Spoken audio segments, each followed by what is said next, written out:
एक बार माता लक्ष्मी क्षीर सागर में भगवान विष्णु के पैर दबा रही थी, तो पैर दबाते हुए माता लक्ष्मी ने भगवान विष्णु से कहा, हे प्रभु, आज मेरे मन में 3 प्रश्न उठ रहे हैं।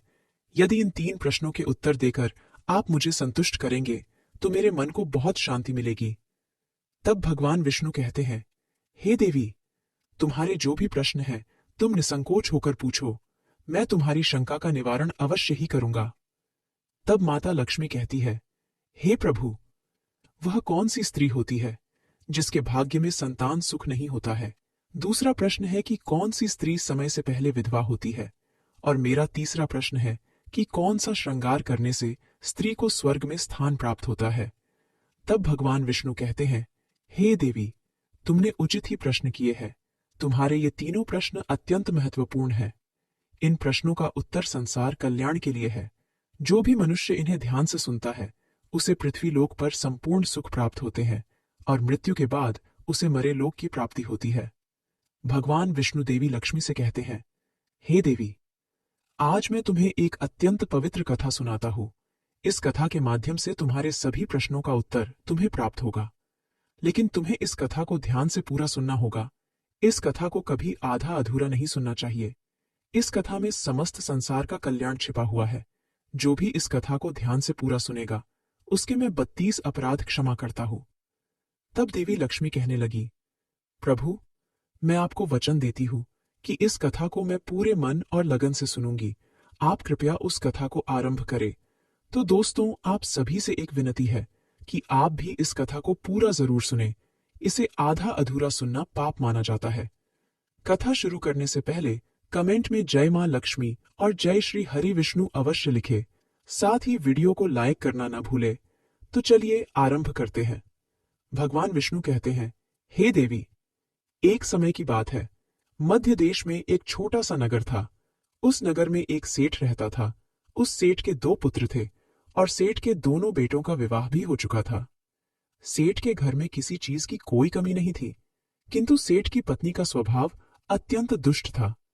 सेठ की पत्नी और सेठ के बड़े बेटे की पत्नी दोनों का ही स्वभाव दुष्ट था। सेठ की पत्नी अपनी बड़ी बहू का तो बहुत लाड प्यार करती थी, किंतु छोटे बेटे की पत्नी के साथ बुरा व्यवहार करती थी। घर की सबसे छोटी बहू अर्थात छोटे बेटे की पत्नी बहुत अच्छे स्वभाव की, ईश्वर पर श्रद्धा रखने वाली पतिव्रता नारी थी। वह अकेले ही घर का सारा काम किया करती थी और गृह कार्य में दक्ष थी। इतना अच्छा स्वभाव होने के बावजूद भी उसकी सास उसके साथ बुरा व्यवहार करती थी, उसका हमेशा अपमान करती थी। इसके पीछे का कारण बस इतना था कि बड़ी बहू को एक पुत्र था और छोटी बहू ने पुत्री को जन्म दिया था। पुत्री को जन्म देने के कारण सेठ की पत्नी अपनी छोटी बहू को बार बार ताना मारा करती थी। लेकिन वह बेचारी कर भी क्या सकती थी?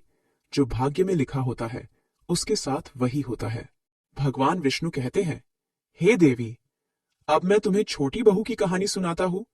इससे तुम्हें पहले प्रश्न का उत्तर प्राप्त हो जाएगा कि कौन सी स्त्री को पुत्र प्राप्ति नहीं होती है। हे देवी, सेठ की जो पत्नी थी वह पहले से ही दुष्ट और कुटिल स्वभाव की थी। उससे उसकी सास भी परेशान थी। सेठ की पत्नी अपनी छोटी बहू को सबसे ज्यादा दुख देती थी। छोटी बहू का नाम था सुकन्या और सुकन्या को सताने में उसकी सास को बहुत आनंद आता था। सुकन्या बेचारी रोज सुबह ब्रह्म मुहूर्त में जागकर अपने घर के काम करती थी और दिन भर काम करने के बाद उसे रात्रि को ही सोने को मिलता था। इतना होकर भी सेठ की पत्नी अपनी छोटी बहू से द्वेष करती थी। जब छोटी बहू झाड़ू लगाती तो उसकी सास आकर उसे ताना मारती थी कि तेरे हाथ में जान नहीं है क्या? तू जल्दी जल्दी झाड़ू लगा, मैं मंदिर जा रही हूं। मेरे लौट कर आने से पहले तू भोजन बनाकर तैयार रखना और आते ही मैं उस भोजन को ग्रहण करूंगी। और सुन, अन्न का एक दाना भी बर्बाद ना हो पाए।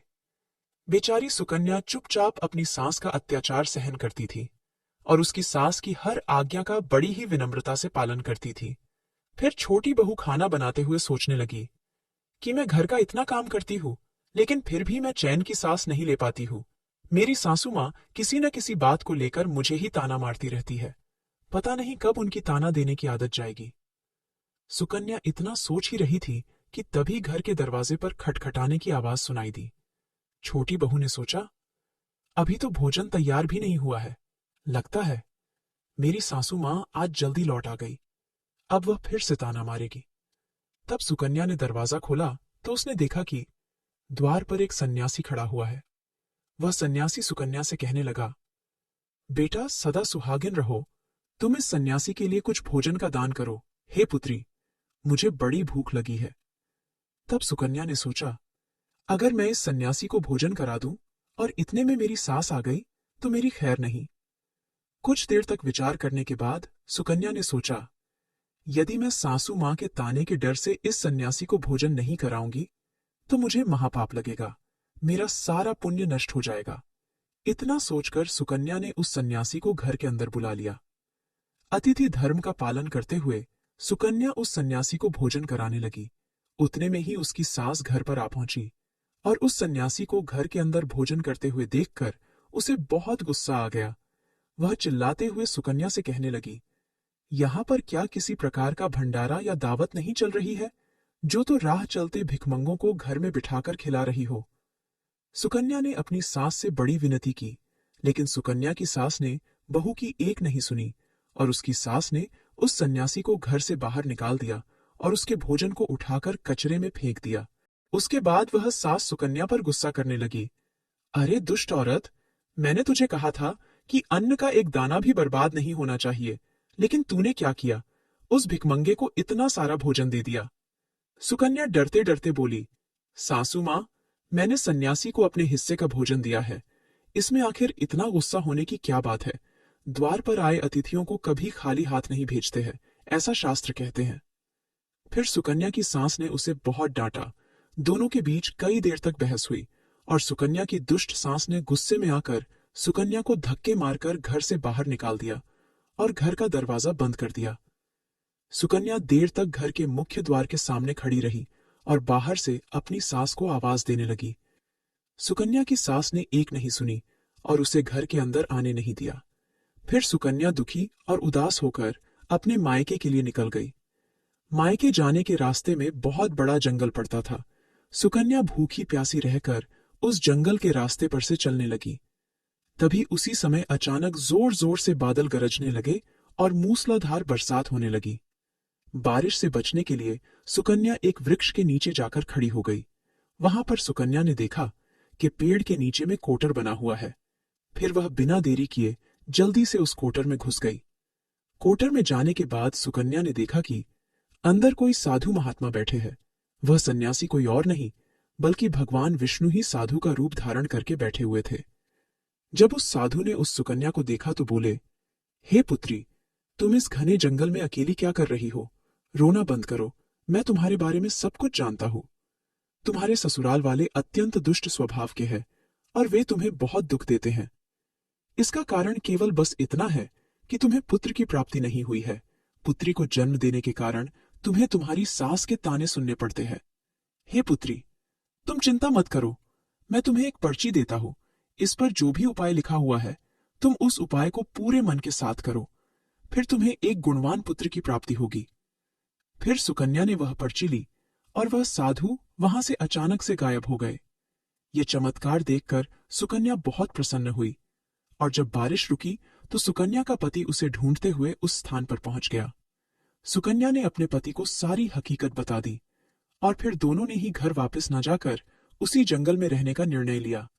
वहीं पर रहते हुए एक दिन सुकन्या के मन में पुत्र प्राप्ति का ख्याल आया और वह मन ही मन सोचने लगी कि यदि मेरा भी कोई पुत्र होता तो आज ससुराल में मुझे बहुत ज्यादा इज्जत मिलती।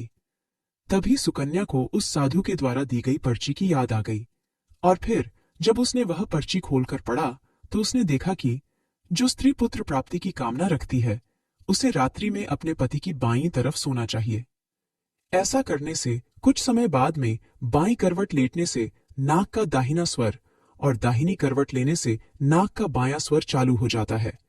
फिर जब पुत्र की इच्छा हो तो उस स्थिति में मिलन से पहले यह निश्चित कर लेना चाहिए कि पुरुष का दायां स्वर चलने लगे और स्त्री का बायां स्वर चलने लगे और उसी समय पर गर्भधान किया जाना चाहिए।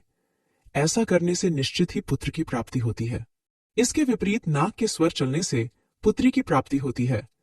उस पर्ची में आगे लिखा हुआ था कि मासिक धर्म शुरू होने के बाद पहले 4 दिनों में पुरुष के साथ मिलन करने से पुरुष को रगड़ता प्राप्त हो जाता है, और 5वीं रात्रि में मिलन करने से पुत्री की प्राप्ति होती है, तथा 6ठी रात्रि में मिलन करने से पुत्र रत्न की प्राप्ति होती है।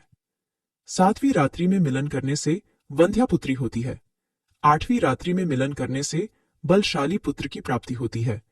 9वीं रात्रि में मिलन करने से सुंदर कन्या की प्राप्ति होती है, तथा 10वीं रात्रि में मिलन करने से विद्वान और अति श्रेष्ठ पुत्र की प्राप्ति होती है। 11वीं रात्रि में मिलन करने से सुंदर आचरण वाली कन्या प्राप्त होती है। 12वीं रात्रि में मिलन करने से गुणवान पुत्र होता है। 13वीं रात्रि में मिलन करने से लक्ष्मी स्वरूपा पुत्री होती है। 14वीं रात्रि में मिलन करने से गुणवान, बुद्धिमान तथा बलवान पुत्र होता है। फिर सुकन्या ने मासिक धर्म के बाद 14वीं रात्रि में अपने पति के साथ मिलन किया और उसके बाद गर्भ धारण किया। फिर दूसरे दिन सुकन्या का पति जंगल में लकड़ी काटने के लिए चला गया और सुकन्या घर पर पड़ी रही। फिर अचानक से तेज तूफान आया और सुकन्या की झोपड़ी उड़ गई। फिर सुकन्या दौड़ती हुई उसी पेड़ के कोटर में जाकर रुक गई जहां पर उसे वह साधु मिला था। सुकन्या वहां अपने पति की राह देख रही थी कि अचानक वहां पर 2 राक्षसी आ गई। वह राक्षसी अत्यंत मायावी थी। फिर उन्होंने उस कोटर के साथ पेड़ को उड़ाकर एक ऐसे स्थान पर चली गई जहां पर बहुत सारा सोना था। जब सुकन्या ने यह दृश्य देखा तो वह चौंक गई। सुकन्या पेड़ के कोटर में ही छिपी रही। जब वह राक्षसी भोजन की तलाश में गई तो सुकन्या ने उस स्थान पर से बहुत सारा सोना उठा लिया और उसे कोटर में भर लिया। जब वह राक्षसी लौट आई तो फिर से पेड़ पर बैठकर वे उस पेड़ को उड़ाकर उसी जंगल में आ गई।